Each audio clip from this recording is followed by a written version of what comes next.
नमक या salt one of the non ignorable ingredient of the, अगर जिसे हम ना लें तो हमारे बॉडी में सोडियम की कमी और आयोडीन की कमी की वजह से चक्कर आना, नींद का ना आना और ध्यान न लगा पाना, मीन्स किसी चीज़ में फोकस न कर पाना और हाइपोथायराइडिज्म, इसकी समस्या होती है। और अगर नमक या सॉल्ट को हम एक्सेस अमाउंट में लेते हैं, बहुत ज़्यादा लेते हैं, तो फिर क्या होता है, हाई ब्लड प्रेशर और बॉडी में क्लोराइड की लेवल बढ़ जाती है, जिसकी वजह से हमें डायरिया और उसके साथ ही साथ मसल वीकनेस और किडनी की डिसऑर्डर होने के, किडनी की समस्या होने के चांसेस बढ़ जाते हैं। तो फिर इस समस्या से निपटा कैसा जाए, चलिए जानते हैं। तो आप थोड़ा टाइम निकाल लीजिए और पूरा वीडियो लास्ट तक जरूर देखिए, because health is wealth.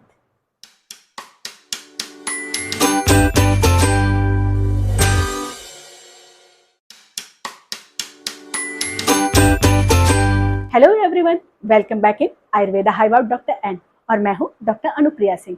Ayurveda में 5 तरीके के नमक बताए गए हैं, जिनमें से 3 नमक को आप रेगुलर यूज बेसिस पे जानते हैं, और वो 3 नमक हैं सैंधव नमक, जिसे आप रॉक सॉल्ट या फिर हिमालयन पिंक सॉल्ट के नाम से जानते हैं। दूसरा है सर्वांचल नमक, जिसे आप ब्लैक सॉल्ट या काला नमक के नाम से जानते हैं। तीसरा जो है वो है सामुद्र नमक, मतलब जो समुद्र से निकाला जाता है, जिसे हम सी सॉल्ट या फिर टेबल सॉल्ट कहते हैं, जिसे आप रेगुलर खाना बनाने में यूज करते हो। बाकी जो 2 नमक हैं उन्हें हम जानते हैं विड नमक और औद्भिद नमक के नाम से। तो ये विड और औद्भिद जो नमक है, ये दोनों मेडिसिनल पर्पज से आयुर्वेद में इस्तेमाल होती हैं। तो आज हम पहले उस सॉल्ट के बारे में बात करेंगे जिसे आयुर्वेद में श्रेष्ठ बोला गया है, मतलब सेंधा नमक या रॉक सॉल्ट के बारे में, और इसके साथ ही साथ सेंधा नमक के गुणों के बारे में, और ये टेबल सॉल्ट या फिर जो समुद्र नमक है, रेगुलर सॉल्ट है, उससे कैसे बेहतर है। इसके साथ ही साथ हाई ब्लड प्रेशर के पेशेंट को सेंधा नमक लेना सही है या गलत है, इसके बारे में आज हम पहले बात करेंगे। तो चलिए शुरू करते हैं। तो पहले यहाँ से स्टार्ट करते हैं कि आयुर्वेद सेंधा नमक के गुणों के बारे में क्या कहता है। तो आयुर्वेद के अकॉर्डिंग सेंधा नमक या रॉक सॉल्ट को त्रिदोष सामक बोला गया है, मतलब ये तीनों दोषों को शांत करता है। जो इम्बैलेंस कंडीशन है, वात, पित्त और कफ, इनको बैलेंस कंडीशन में लाता है। सेंधा नमक स्वाद में मधुर होता है, मतलब ये टेस्ट में स्वीट होता है। इसके साथ ही साथ इसे लघु बोला गया आयुर्वेद में, जिसका मतलब ये होता है कि ये पचने में हल्का होता है। इसके साथ ही साथ इसकी तासीर कुछ उष्ण बताया गया, मतलब ये थोड़ा उष्ण है। इसके साथ ही साथ आयुर्वेद में सेंधा नमक या रॉक सॉल्ट को चक्षुष्य बोला गया है। चक्षुष्य का मतलब होता है जो आई हेल्थ के लिए अच्छे होते हैं, मतलब आपकी आंखों से होने वाली समस्या से ये आपको बचाते हैं। इसके साथ ही साथ इसे आयुर्वेद में अविदाही बोला गया है। अविदाही का मतलब होता है जब नमक के कंसंट्रेशन, मतलब जब हम एक्स्ट्रा नमक खाते हैं तो नमक के कंसंट्रेशन के बढ़ने की वजह से जो हाइपर एसिडिटी होती है, उसे सेंधा नमक प्रोड्यूस नहीं करता है दूसरे नमक की तुलना में। इसके साथ ही साथ इसे हृदय बोला गया है। हृदय का मतलब होता है जो कार्डियक हेल्थ के लिए अच्छा होता है, मतलब जो हमारे हार्ट के लिए अच्छा होता है, उसे हृदय बोलते हैं। सेंधा नमक की 2 वैरायटी बताई गई है, व्हाइट और पिंक, और ये दोनों वैरायटी थेराप्यूटिक पर्पज से बेस्ट है। इसके साथ ही साथ अगर हम केमिकल कंपोजिशन की बात करें तो सेंधा नमक में टेबल सॉल्ट के कंपैरिजन में या हमारे रेगुलर सॉल्ट के कंपैरिजन में कहीं ज़्यादा मिनरल्स पाए जाते हैं, और ये मिनरल्स हैं potassium, magnesium, chromium, iron, zinc, इसके साथ साथ और भी बहुत सारे। लेकिन इसमें आयोडीन की मात्रा न के बराबर होती है। जैसा कि नमक या सॉल्ट पित्त को बढ़ाते हैं, लेकिन सेंधा नमक पित्त को बैलेंस या शांत करता है, क्योंकि ये मधुर रस होता है, और मधुर रस होने की वजह से सेंधा नमक पित्त को शांत करता है। आयुर्वेद में सेंधा नमक के लिए बोला गया है इदम कफ विलयनम कफ छेदनम च करोति, मतलब ये एक्युमुलेटेड या जकड़े हुए कफ को लूज करके बाहर निकालता है। जैसे कि हमारे थ्रोट और हमारे नोज में ऐसा हमें लगता है कि कफ जकड़ा हुआ है, जमा हुआ, जो बाहर नहीं निकलता है, उस केस में आयुर्वेद में बोला गया है कि सेंधा नमक को हमें इस्तेमाल करना चाहिए। तो सेंधा नमक को गुनगुने पानी में ऐड करके या तो उसे पिए या फिर उसका गार्गल करें, जिसकी वजह से ये कफ को लूज करके बाहर निकलता है। और इस टिप्स को अमेरिकन कैंसर सोसाइटी ने भी रिकमेंड किया है।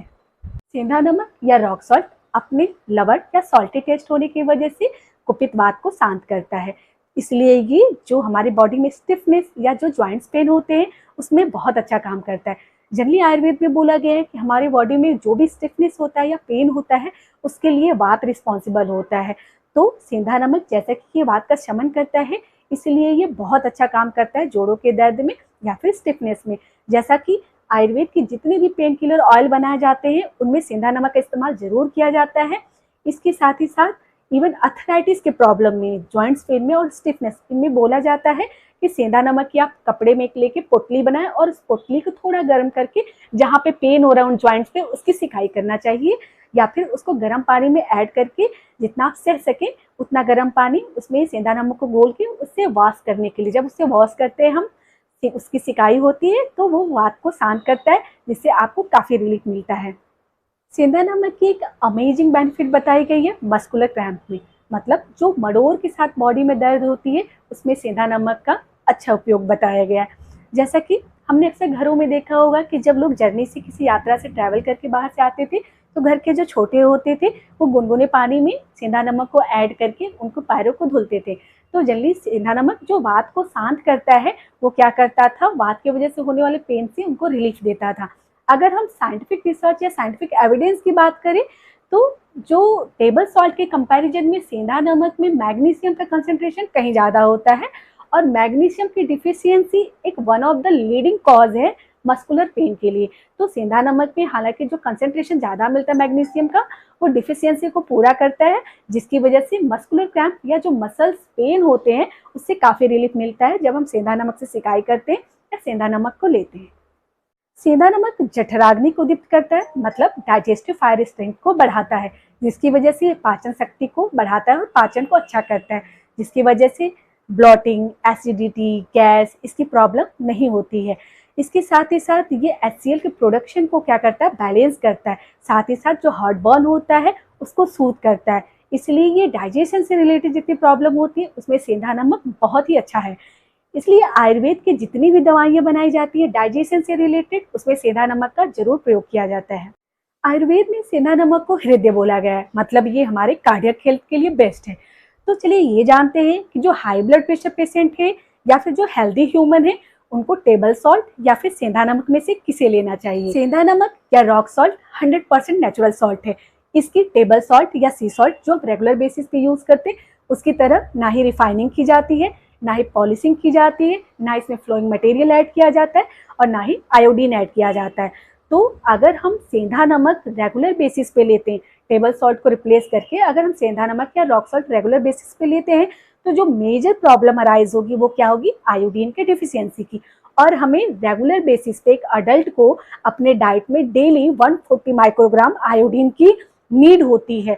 तो अगर हमें वो नीड हमारी फुलफिल नहीं होगी तो मेजर प्रॉब्लम क्या होगी, हाइपोथायराइडिज्म की होगी।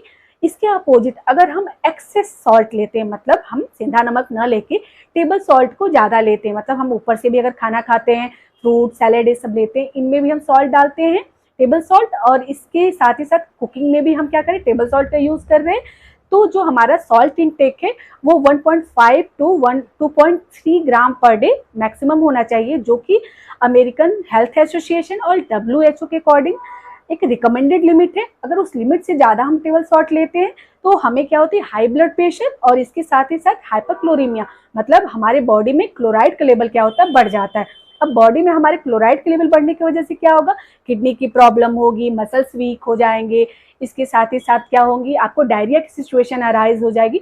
तो फिर क्या किया जाए, चलिए जानते हैं। इसलिए टेबल सॉल्ट को या जो रेगुलर सॉल्ट आप यूज़ करते हैं जैसे कि टाटा नमक, इनको आप कंप्लीटली रिप्लेस ना करें सेंधा नमक से, बल्कि आप कुकिंग में टेबल सॉल्ट जैसे टाटा नमक इनका इस्तेमाल करें। और आप जो ऊपर से नमक खाते हैं, एक्स्ट्रा नमक ऐड करते हैं दही में, फ्रूट सैलेड में या फिर सैलेड में, तो उनमें आप सेंधा नमक को कंपल्सरी ऐड करें। क्यों? क्योंकि सेंधा नमक में जो सोडियम का कंसंट्रेशन होता है वो 3 से 4% कम होता है as compare to table salt. मतलब आपके जो रेगुलर सॉल्ट यूज करते हैं उसकी तुलना में 3 से 4% सोडियम का कंसंट्रेशन कम होता है सेंधा नमक में। इसलिए आप जो ऊपर से नमक खाते हैं, थाली में लेते हैं, दही में, सलाद में, उनमें आप सेंधा नमक को कंपल्सरी बेसिस पे ऐड करें। क्योंकि जब सोडियम का कंसंट्रेशन बढ़ता है, अगर हम ज़्यादा टेबल सॉल्ट लेते हैं, कुकिंग में भी ले रहे हैं, ऊपर से एक्स्ट्रा खाने की नौबत आ रही है तो उसमें भी हम टेबल सॉल्ट ऐड कर रहे हैं, तो उस केस में जब सोडियम का कंसंट्रेशन बढ़ेगा तो जल्दी सोडियम क्या करता है, वाटर को एब्जॉर्ब करता है, वाटर रिटेंशन करता है। तो ये हमारे ब्लड वेसल्स में वाटर या ब्लड के वॉल्यूम को क्या करेगा, बढ़ा देगा, जिसकी वजह से जो हमारे ब्लड वेसल्स हैं उन पे टेंशन या तनाव बढ़ जाएगा, जिसकी वजह से हाइपरटेंशन या फिर हाई ब्लड प्रेशर की समस्या अराइज हो जाएगी। इसलिए आप जब ऊपर से एक्स्ट्रा नमक खा रहे हैं एक्सेप्ट कुकिंग, तब आप सेंधा नमक को कंपलसरी ऐड करें। तो कंक्लूजन ये है कि आप इन दोनों नमक में, टेबल सॉल्ट और सेंधा नमक में से इन दोनों नमक को 50-50% यूज करें। मतलब ना ही टेबल सॉल्ट को रिप्लेस करिए, ना ही सेंधा नमक को रिप्लेस करिए। आप दोनों का 50-50 का रेशियो को ऐड करके चलिए, जिससे आपको आयोडीन की डिफिशियंसी की प्रॉब्लम भी नहीं होगी, ना ही आपके सोडियम के कंसेंट्रेशन बढ़ने की वजह से हाई ब्लड प्रेशर की समस्या होगी। आयुर्वेद अपनाएं, स्वस्थ रहे, मस्त रहे। जय हिंद।